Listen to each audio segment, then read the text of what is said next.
Hello guys, today we're gonna learn how to do 3-point turn.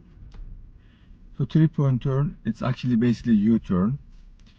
If you are doing your G2 test in Ontario, an examiner is gonna ask you to perform 3-point turn. So after pullover, examiner is gonna ask you 3-point turn. So I put drive and I give you my left signal. I check the traffic 360. The important part is anthem inside and then left blind spot. So full left.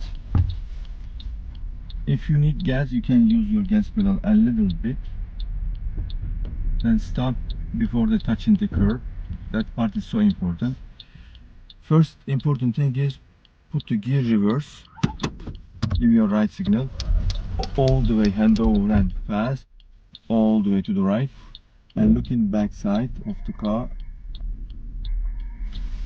Looking back. When you are in the middle of the road, so I am in the middle of the road. If you look at the road, I'm in the middle. So change the gear drive, left signal, all the way to the left. Check both sides. Then, if it is safe, proceed. After that, straighten the wheel, then proceed.